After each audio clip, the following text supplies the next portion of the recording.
We've been wanting to come out here as far back as I can remember. This is kind of like a perfect example of what was traded on the Silk Road. Going over deserts and mountains, then imagine at the end you could still be plundered by barbarians. I have to keep reminding myself that this is China. This has been a hell of an adventure. I'm Jeff Hutchins, and I'm a photographer.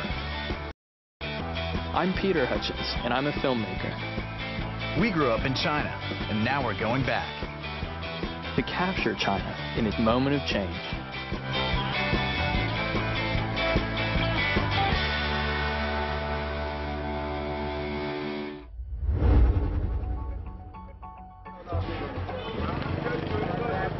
Check out all these spices over here. You can smell them, actually. Yeah, you really can.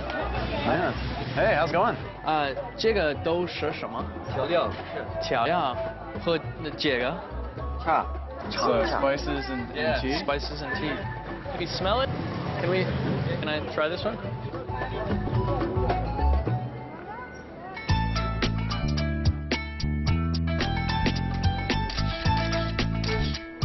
Pete and I are here on a mission. Like everyone else passes through the ancient city of Kashgar, we're looking for a deal. It's the Muslim holy month of Ramadan, so everyone is out buying new outfits to look their best for the coming celebration. Now we just have to figure out what we're looking for. In Xinjiang, hats are more than just a fashion statement. They're a reflection of Muslim culture, which surprisingly is the main religion in this part of China. A man's forehead must touch the ground when he prays, and you can't do that with a brimmed hat. So they design all kinds of hats without brims or visors, and this market is full of them. Hello! The irresistibly cute kid as pitchman. Don't tell me this hasn't been happening for the last few thousand years, passed on from one generation to the next, and for good reason. It works. What's your name? Alim. 你现在做什么? Do you have hats? Hat. Okay. That one is. I think that is definitely.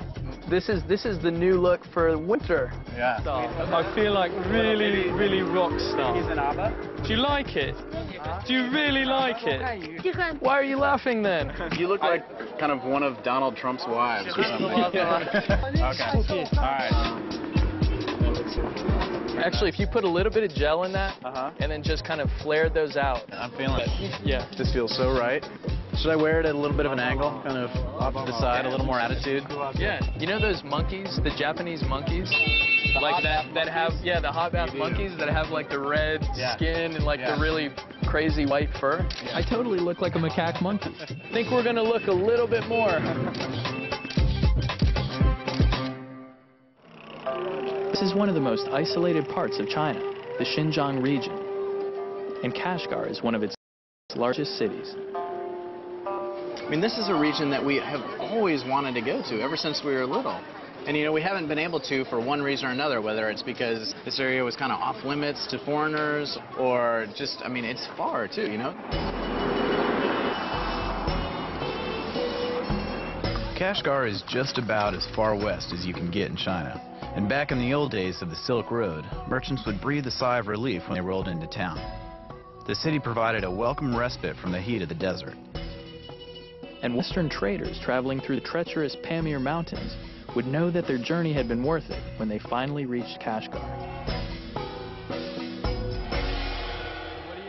Kashgar feels really different. It's not like any other part of China we've seen before.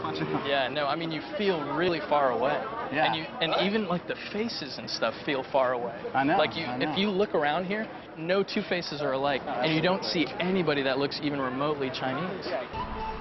That's because these people are Uyghurs, more closely related to Turks than the Han Chinese, who make up over 90% of the country's population.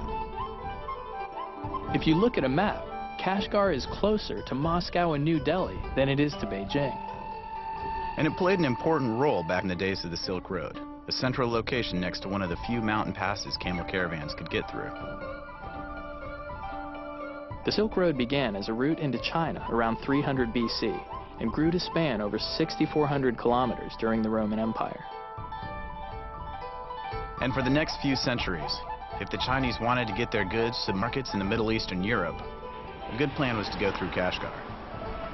Or if Westerners wanted to bring their goods to China, this was a common route they took. And that's why we're here, to retrace some of the most ancient parts of the Silk Road, to get a sense of what it was like in the past, and what's in store for the future. With so many people coming and going through Kashgar for centuries, the city is a cultural melting pot. But with China's recent surge in modernization, we want to see which traditions are surviving,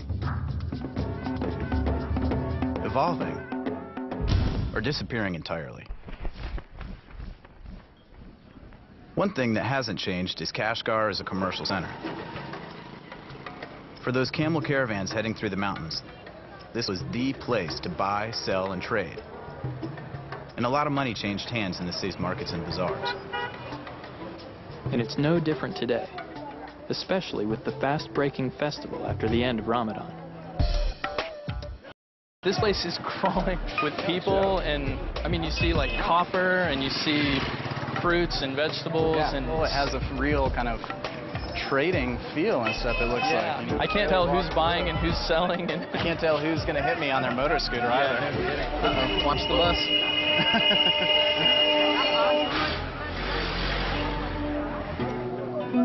The Xinjiang region is kind of like a Chinese version of the Wild West. It was a rough and tumble frontier kind of place, where the men carried swords and knives and knew how to use them. as our search for the perfect hat continues, we finally find a couple that might work. I think we've found our hats. Now to close the deal. 你会说中文? Can you speak Chinese or English? Well, that didn't go as planned. Pete and I speak some Mandarin Chinese that we learned as kids living in China, but neither of us speak the local language Uighur, so we're stuck. But not for long. I speak English. Can I help you? We meet Ali, a local guide who offers us some much-needed help with the Uighur language. My name's Ali. Ali, I'm Yeah. Jeff. Yeah, nice to meet you, Jeff. Can you help us find a hat? We've tried on a few, but we My haven't pleasure. found... Here's the one. Very traditional, you know? Okay. Yeah, please try it. Okay. Ali is the kind of man who'd have earned a good living in the earliest days of the Silk Road. A man who spoke other languages and acted as a fixer for people passing through. Let's call it style hat. Back then, it was traders and merchants. Today, a couple of American photographers looking for hats. I think it's this size. What do you think? I think you look good. You look like a Uighur man. Yeah. So what else is there to see in Kashgar? For example, like hats, you mean? It turns out Ali learned his English watching films. But like many of the people that have lived here for generations, he's Uighur, and he knows the culture and heritage of Kashgar inside and out. Is there any chance that you could take us around and kind of translate? My pleasure. My Yeah? pleasure. Okay. Yeah. So we've got ourselves a guide for the next few days. According to Ali, Uighur men have always been the kind of guys you don't want to mess with. And it's still true today.